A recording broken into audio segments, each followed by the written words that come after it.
masážov reflexných zón na chodidlách, pretože chodidlá sú takým displejom celého tela, všetkých vnútorných orgánov, aj chrbtica je tam celá zaznamenaná.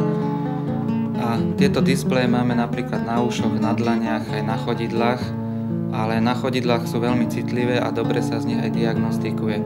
Čiže my môžeme touto masážou reflexných zón chodidiel najprv ovplyvniť celú chrbticu, vylučovacie orgány, tráviacu sústavu a zároveň aj odiagnostikujem, ktoré orgány máte choré alebo nejakým spôsobom oslabené.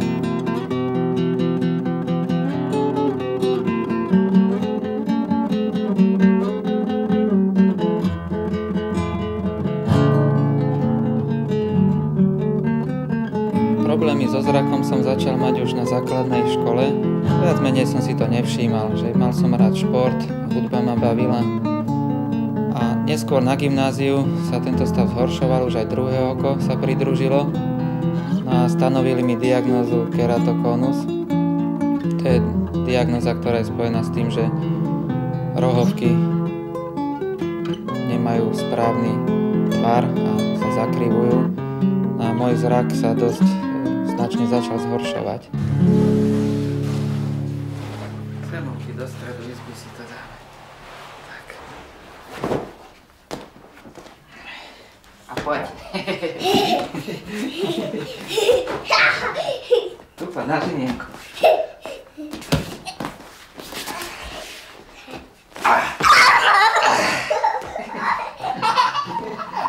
Najprv uvoľníme členkový klb, aby priebeh energie bol voľný.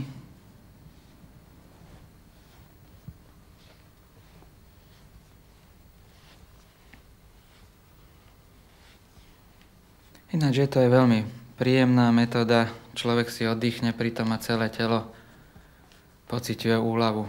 Keď nemáme čas na inú masáž, tak je veľmi dobré touto reflexnou masážou chodidiel nahradiť celkovú masáž a skutočne to funguje. Krúžením palca dosiahneme uvoľnenie celej krčnej chrbtice, pretože tento základný klb palca odráža stav vášho krku. Keď je tam chrupčanie alebo praskanie, to znamená, že máte v krčnej chrbtici usadeniny a tie potrebujeme rozbiť.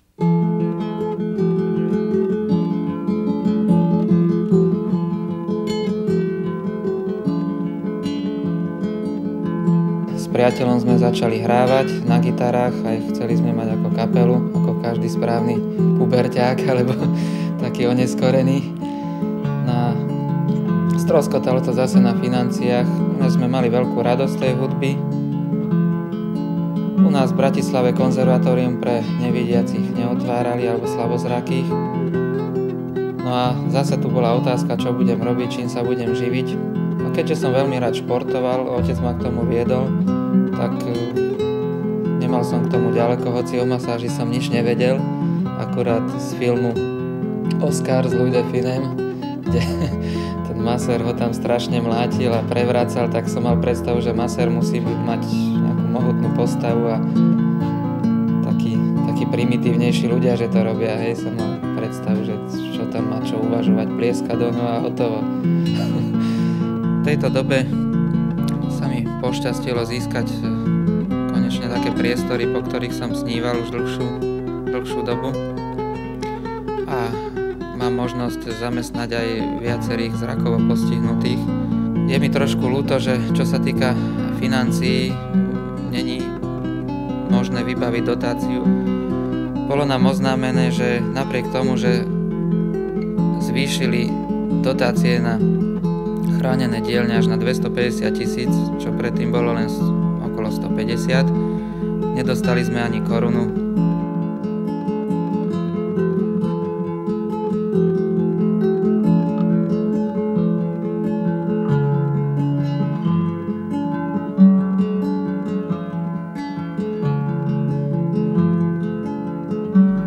Nemám čas vybavovať administratívu, ja chcem pracovať v kľude, v pokoji svoju prácu ďalej a nemám čas a nervy nejak naháňať, že kde sú tie peniaze a kto ich vlastne dostal. To nechám na iných.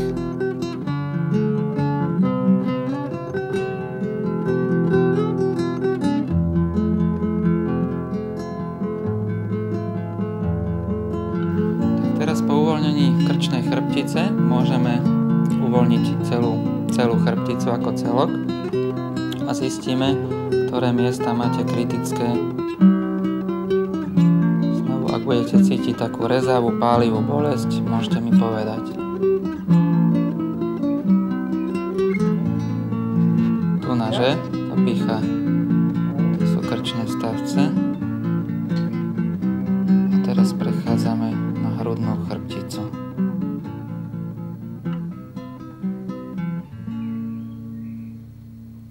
Toto máte problematické.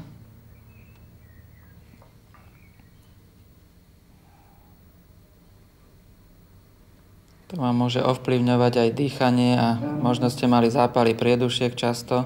Tak to boli. Áno, to je bolestivé. Takže tie hrudné stavce, tie sú dosť. To uvidíme aj nakoniec na samotnej chrbtici pri masáži. Budete vidieť, že tá noha skutočne neklame. Každá zmena v živote človeka prinúti uvažovať alebo nejak meniť názor.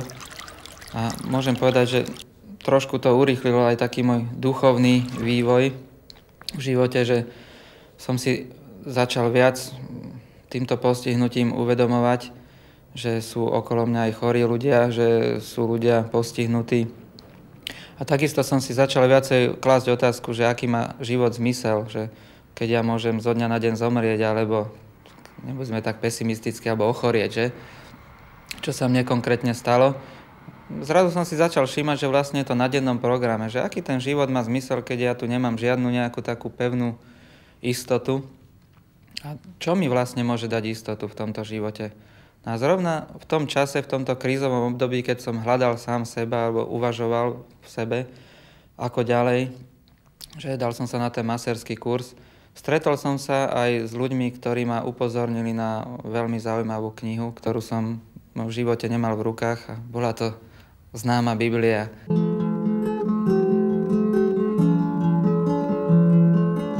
Teším sa vždycky veľmi, keď prídem domov, že ma privíta môj syn. Jeho základná otázka je, že čo si mi priniesol, takže Luky dneska zase len seba. A radi sa pasujeme.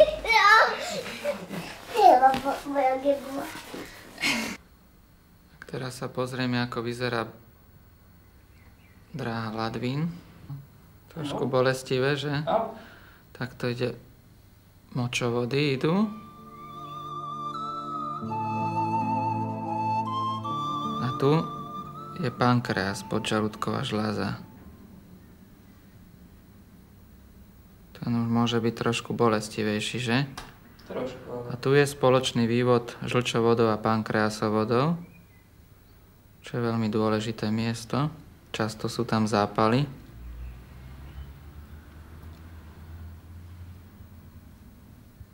Trošku bolestivé, že?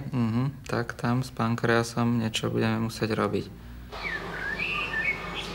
Manželka mi je veľkou oporou, pretože sa mi snaží maximálne pomáhať a na môj veľký údiv sa odvážila urobiť si aj vodičský preukaz.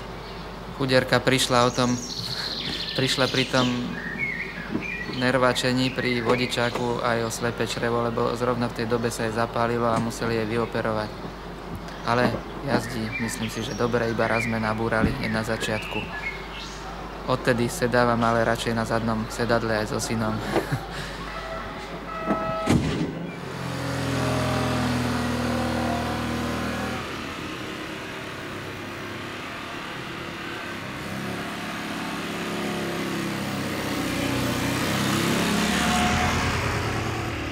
Osoba Ježiša Krista ma veľmi priťahovala a zaujímali ma aj ľudia, ktorí sa snažia Ježiša Krista nasledovať, lebo som videl, že sú to mierumilovní ľudia, nefajčia, neopíjajú sa, snažia sa mať usporiadané rodiny. A videl som skutočne, že Ježiš Kristus je človek, ktorý neklame a ako by som v ňom našiel svoj taký ideál ľudský, že? predtým som čítal knižky o Albertovi Schweitzerovi, ktorý sa mi tiež veľmi páčil a potom som vlastne zistil, však to bol tiež kresťan a rôzni iní ľudia. No a tak môžem povedať, že toto so mňou zatočilo najviac v živote a dodneska som rád, že som spoznal tieto pravdy biblické.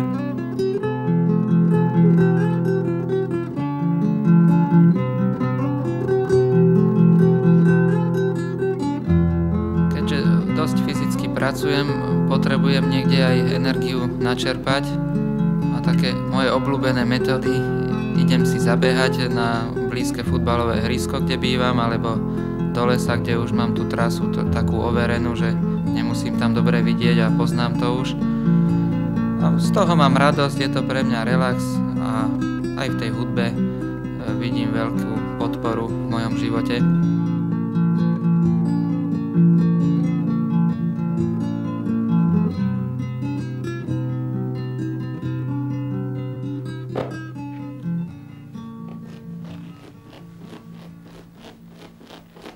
Veľmi rád skúšam všetko na sebe. Aj rôzne liečebné metódy, aj také netradičné, ktoré ľudí niekedy na prvý pohľad aj zastrašia. Je to liečba vlastným močom. Používanie klistýru, knajpovanie, je to taká hra, striedanie teplej a studenej vody. Takisto hladovka je veľmi zaujímavý spôsob doplnkovej liečby, ktorú som skúšal aj na sebe. Osobne som si urobil 10-dňovú hladovku.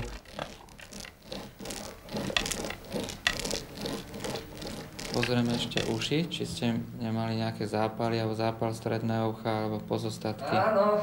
No, to boli. Tak máte aj oči, uši citlivé, sú tam pozostatky v zápalových procesoch. Je to tak. No, dobre.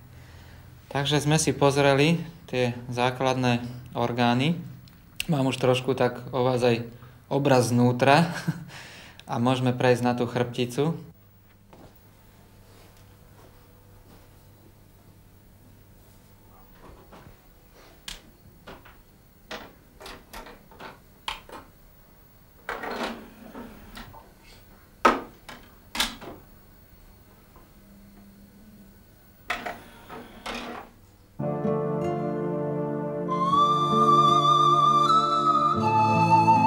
Vidím už dlhú dobu, čo sledujem aj politické dianie, nielen u nás, ale aj v celom svete, že ľudia mnohokrát v plný očakávania volia jednu politickú stranu, potom za 4 roky zistili, že tie sľuby sa neplnia, tak zase do druhej investovali svoje nádeje.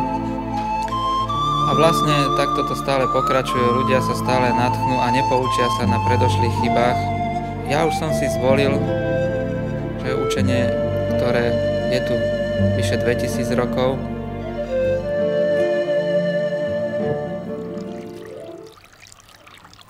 Rád by som vám predstavil naše masážne stredisko a jeho zostavu.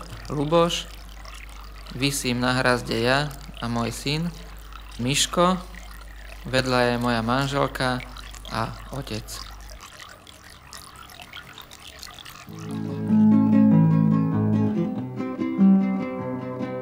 Veľmi rád si zahrám a skladám vlastné skladby pre potešenie, pretože gitara sa dá zobrať do lesa, není to jak klavír, tak rád idem do lesa, sadnem si pod strom a teším sa, že niečo tvorím, niečo zo seba. Nevedel som predtým, že masáž má úzkú súvislosť s hudbou, až keď som začal masírovať. Som zistil, je to vlastne takisto dosahovanie harmónie, túžba po dosiahnutí rovnováhy, ktorú masážou vlastne vykonávame. A táto rovnováha sa odráža jak v hudbe, tak v masáži a v každodennom živote sa o ňu človek snaží. Je to vlastne cieľ človeka dosiahnuť pokoj, šťastie, rovnováhu.